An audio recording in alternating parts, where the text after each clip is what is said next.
आप जानते हैं कि पार्टी द्वारा, पार्टी के विधायकों द्वारा अपने अपने स्तर पे दिल्ली की अलग अलग विधानसभाओं में सुंदरकांड का कार्यक्रम हुआ करता था। पार्टी ने अब एक नया संगठन बनाया है। आपको जैसे मालूम ही है कि दोबारा से संगठन दिल्ली के अंदर बनाया गया है और उसके साथ ही एक स्ट्रक्चर्ड तरीके से सुंदरकांड का कार्यक्रम चलाया जाएगा। कल यानी कि 16 जनवरी को मंगलवार है, दिल्ली की सभी विधानसभाओं के अंदर आम आदमी पार्टी का संगठन वहाँ के विधायक, पार्षद साथी और संगठन के पदाधिकारियों के साथ भव्य सुंदरकांड के कार्यक्रम का आयोजन करेंगे। मैं आप लोगों के माध्यम से दिल्ली के लोगों को, उनके परिवार वालों को आमंत्रित करना चाहूँगा कि वे भी बढ़ चढ़ के इस सुंदर भव्य सुंदरकांड के कार्यक्रम के अंदर हिस्सा लें। आज मकर संक्रांति है। मैं आप सभी को और दिल्ली वासियों को मकर संक्रांति की भी बहुत बहुत शुभकामनाएं जो हैं देना चाहता हूं। इसके बारे में थोड़ा डिटेल बता दीजिए कि क्योंकि अभी राम मंदिर का प्राण प्रतिष्ठा है, उस दौरान आम आदमी पार्टी ये कदम उठा रही है, कब तक ये जारी रहेंगे और कैसे इसका कार्यक्रम होगा? 16 तारीख को होकर सिर्फ एक बार होना है या उसके आगे भी ये जारी रहेगा? जी, बीच बीच में हमारे बहुत सारे विधायक हैं जो अपने कार्यालयों के अंदर या कुछ मंदिरों के अंदर इस कार्यक्रम को करते हैं, मगर अब पार्टी ने तय किया है कि इसको एक तय तरीके से किया जाएगा। तो हर महीने जो है मंगलवार को हर विधानसभा के स्तर पे, उसके बाद इसको वार्ड के स्तर पे और उसके बाद इसको मंडल के स्तर पे, हर मंडल में इस कार्यक्रम को किया जाएगा। और हर मंडल में अगर कार्यक्रम होगा तो माना जा सकता है कि करीब 2600 से ज़्यादा जगहों पे दिल्ली के अंदर इस तरीके के कार्यक्रम को हर महीने आम आदमी पार्टी किया करेगी। आप संगठन बता रहे हैं कि अलग से कोई संगठन बनाया क्या प्रकोष्ठ का नाम क्या रखा उसका? अभी प्रकोष्ठ का नाम नहीं रखा है।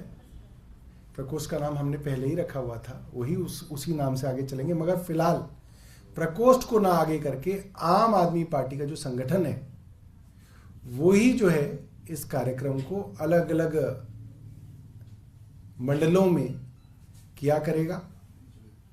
कहीं पे सुंदरकांड किया जाएगा तो कहीं पे हनुमान चालीसा की जाएगी। मगर कल जो है सभी विधानसभाओं के अंदर सुंदरकांड का कार्यक्रम जो है दोपहर में जनरली लोगों ने रखा है।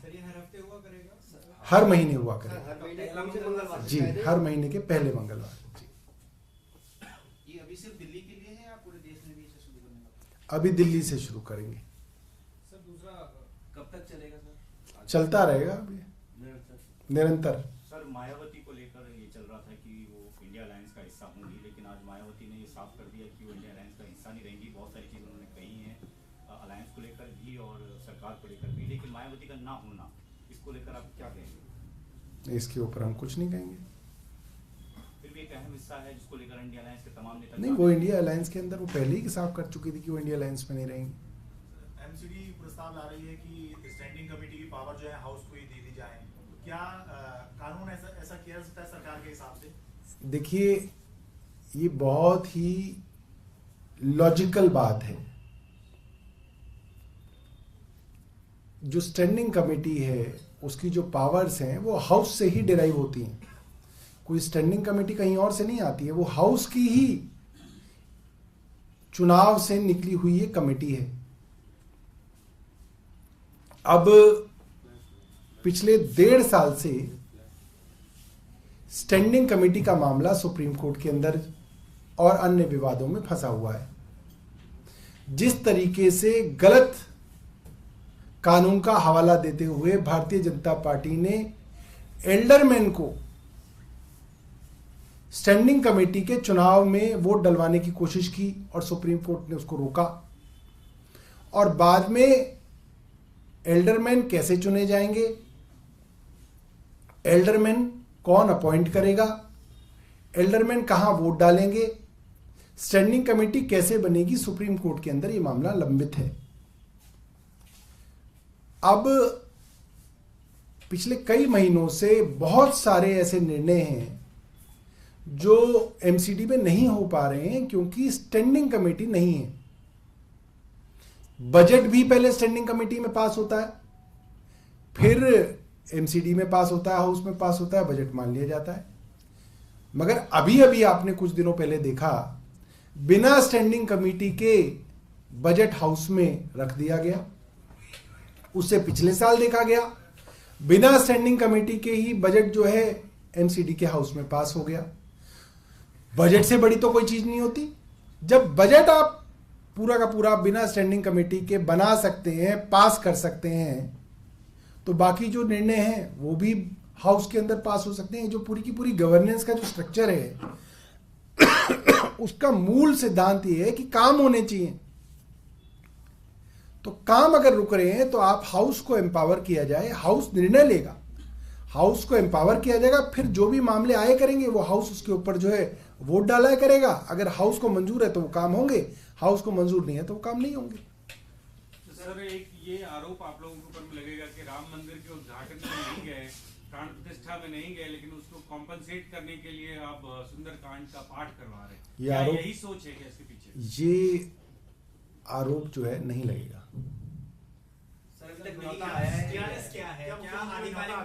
मिला और अगर मिलेगा तो क्या जाएंगे मुख्यमंत्री? अभी तक मिला है, स्पष्ट थोड़ा कर देंगे कि न्योता मिला या नहीं।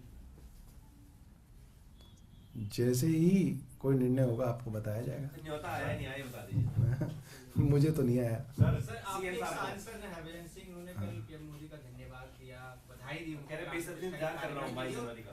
वो भी इंतजार कर रहे हैं जैसे सब लोग इंतजार कर रहे हैं, तो क्या कहना चाहिए? तो मैं भी आप सबको बधाई देता हूँ इस चीज़ की। इसके अंदर बधाई देने में तो कोई हर्ज नहीं।